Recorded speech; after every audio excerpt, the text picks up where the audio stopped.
Et yo, c'est Ayo. Donc aujourd'hui on continue de redesign mes vieux OC et ça y est, on a atteint la moitié parce que du coup j'ai compté, j'ai fait la liste. Après celui-ci il restera plus que deux. Et alors celui-là, donc c'est Shy, pas des plus faciles, mine de rien, parce que alors c'est pas le plus récent, je l'ai déjà dessiné pas mal de fois, donc là n'est pas le souci. Mais le fait est que j'ai toujours galéré avec ce personnage, je ne sais pas pourquoi, notamment avec sa coupe de cheveux, je n'ai jamais su quoi faire, c'est une catastrophe. Donc là je pense, après avoir essayé plein de trucs, je suis enfin arrivée à quelque chose qui me plaît. Mais en vrai franchement c'était pas si pire, je pensais que j'allais passer beaucoup de temps sur le brouillon, notamment pour essayer de me décider sur les cheveux, la tenue, tout ça, mais en fait ça a été plutôt rapide, le plus long ça a été de trouver la pose.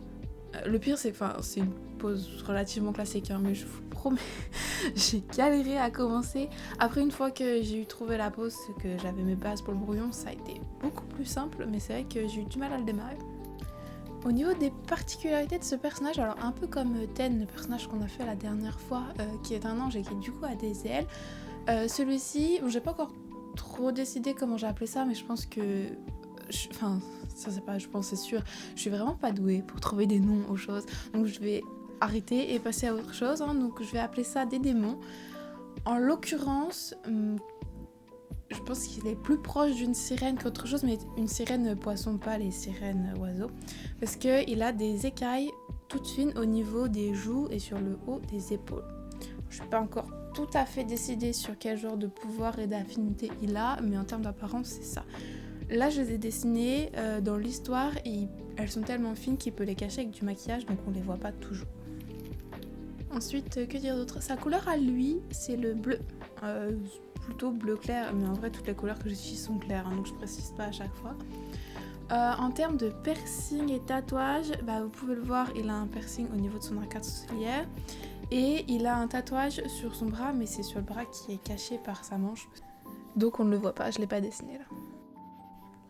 En termes de dessin, rien qui change, hein. Je continue de commencer mon line par le visage. Là je suis en train de faire les cheveux, alors vu que mon brouillon était... Vu que je me suis galérée, j'en ai vite eu marre, donc je l'ai pas fort précisé, alors là je l'ai refait pour tout, ce que je fais pas forcément.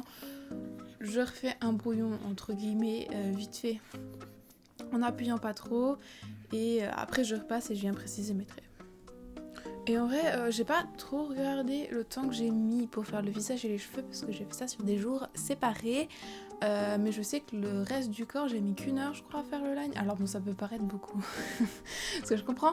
Mais moi, je suis très lente à dessiner. Alors franchement, à mon avis, le line à tout casser m'a pris peut-être 2 heures et demie, grand maximum. Donc non, c'est plutôt cool.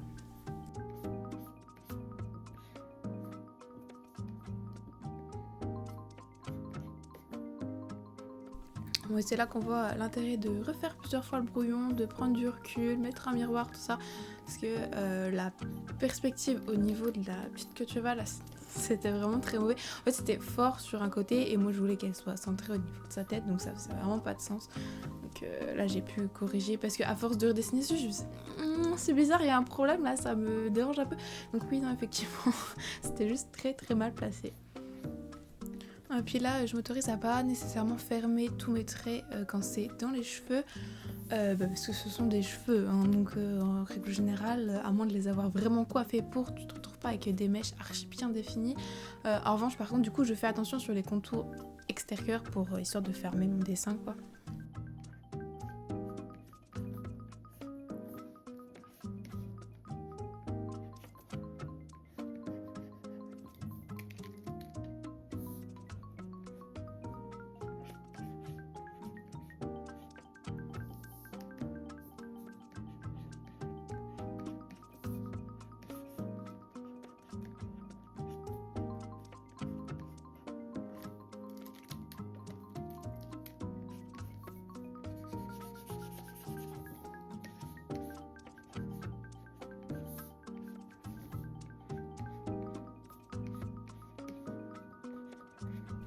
Et une fois donc que j'ai terminé mes contours, je viens ombrer un petit peu. Alors j'utilise le même pinceau, hein, j'avoue que je m'embête pas.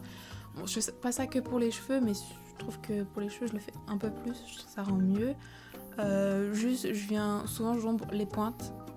et un peu les racines et tout ce qui est derrière, donc les cheveux dans la nuque qui sont du coup censés être cachés, qu'on voit moins parce que du coup il y a moins de lumière dessus.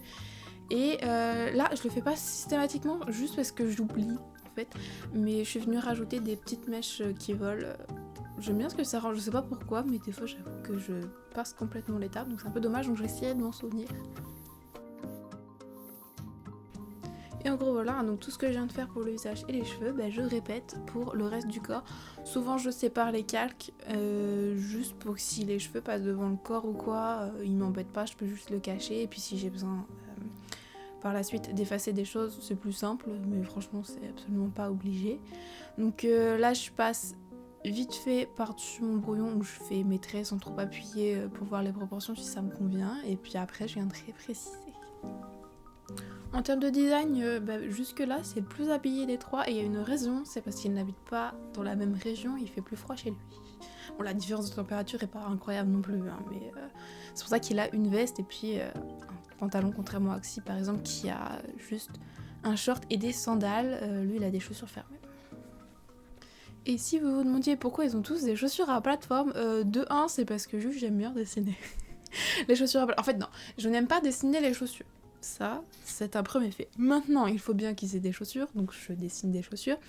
Alors, quitte à en faire, autant qu'elles soient rigolotes à dessiner, donc j'aime bien mettre des plateformes. Mais il y a aussi une autre raison, c'est que dans l'univers, on va dire, dans lequel ils évoluent, il y a beaucoup d'endroits où en fait il y a quelques centimètres d'eau sur le sol et ils vivent quasiment tout le temps dans l'eau, donc les 3 quarts du temps dans les villes et tout est surélevé, donc ils marchent pas les pieds dans l'eau, mais dès que tu sors des villes, t'es dans l'eau. Alors pour éviter d'avoir le pantalon trempé ou quoi, les plateformes, c'est bien. Voilà. C'est mon excuse. Bon sinon voilà, hein, si vous avez des questions comme d'habitude, n'hésitez pas. Moi je vous laisse à la vidéo et je vous reprends comme d'habitude quand on passe à la couleur.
Et donc on commence avec la couleur. Alors j'ai mis le fond gris de rigueur parce qu'il a la peau plutôt très claire, donc juste pour voir ce que je fais. Est-ce que je l'ai utilisé après? C'est possible, je sais pas. Bon, j'ai toujours un calque fond gris qui traîne pour vérifier.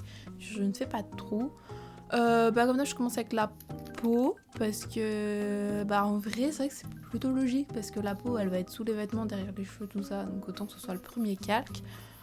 Comme d'habitude, je fais attention de ne pas dépasser sur les contours extérieurs. Maintenant, sur les contours intérieurs, vu que c'est le premier calque, toutes mes autres couleurs passeront par-dessus. Donc, c'est pas grave si je fais pas attention.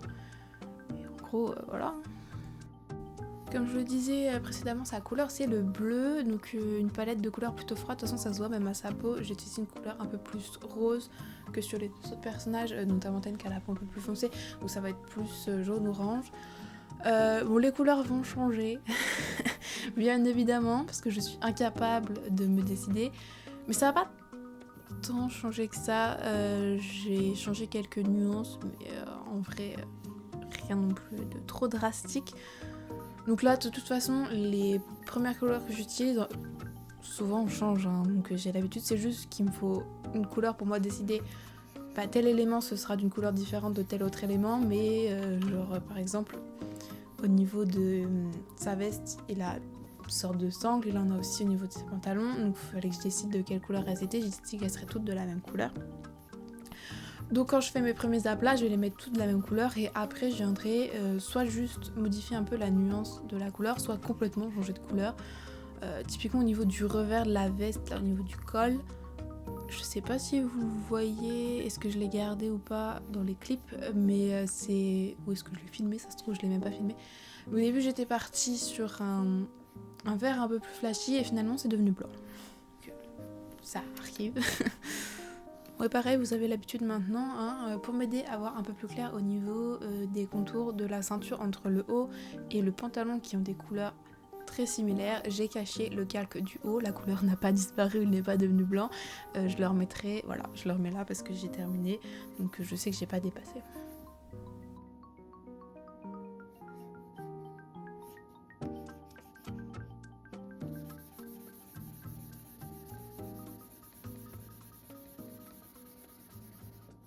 Vous aurez peut-être également noté que du coup cette couleur, je l'ai déjà réutilisée sur mes deux autres personnages. C'est juste parce que je trouve ça rigolo que toutes les illustrations se ressemblent un petit peu. Donc vu que par exemple je fais pas mon line en noir, je le fais en bordeaux très foncé. Donc cette couleur là c'est un peu l'équivalent de mon noir entre guillemets, dans le sens où ça va être ma couleur foncée, parce que j'utilise pas beaucoup de couleurs foncées quand je dessine. Donc je trouvais ça sympa de toujours utiliser la même. Comme ça tous les dessins de tous mes designs seront un minimum cohérents.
Et alors là, j'innove, si on veut. C'est pas trop quelque chose que j'avais vraiment fait. J'avais testé vite fait une fois sur un dessin, mais j'avais pas poussé le truc aussi loin. Où en fait, j'ai fait ses racines et ses pentes avec un bleu clair. Donc je suis venue passer avec le crayon que j'utilise pour juste faire mes aplats de couleurs, pour y venir et dessiner des mèches. Et après par la suite je suis venue repasser avec les...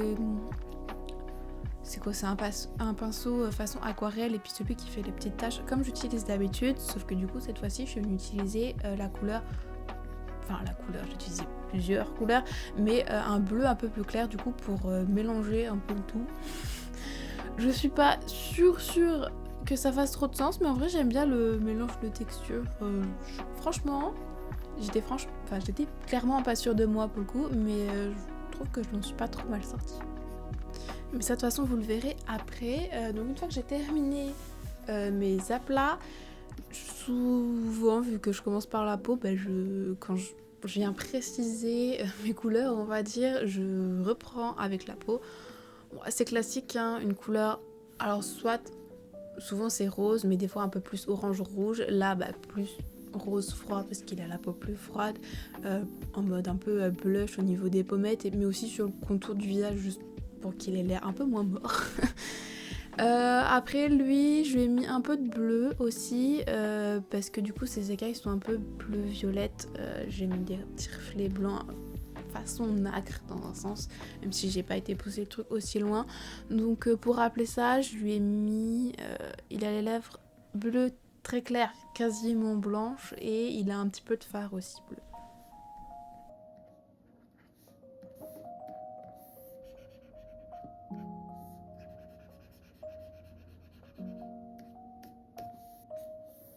Et donc le fameux trait rouge qui sert pas forcément à grand chose mais que j'aime bien faire, c'est vrai que j'avais arrêté de le faire, sûrement parce que j'avais oublié, franchement me connaissant.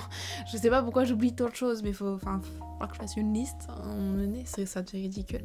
Mais du coup j'ai recommencé avec cette série d'illustrations et c'est vrai que même en traditionnel je le fais un peu aussi, où j'ai pas avec un rouge à ce point visible, mais souvent plus avec un rose.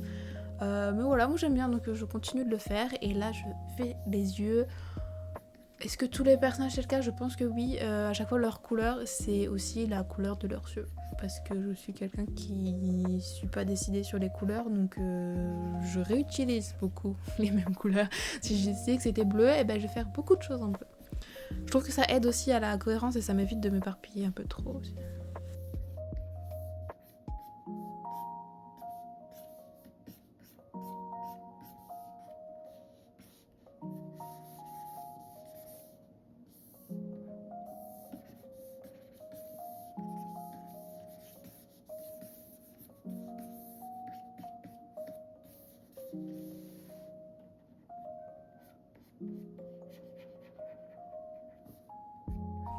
Et donc voilà, on en voit le bout. Donc comme j'ai fait sur les autres personnages, j'ajoute à la fin un calque par-dessus tous mes calques de couleurs en blend mode multiply, donc je suppose multiplier en français, avec une couleur à lavande aussi, hein, je suppose, un bleu limite violet très clair que j'ai repassé dessus pour faire les ombres sur tous les éléments qui sont un peu en retrait, donc la jambe qui est derrière, le bras qui est caché, voilà.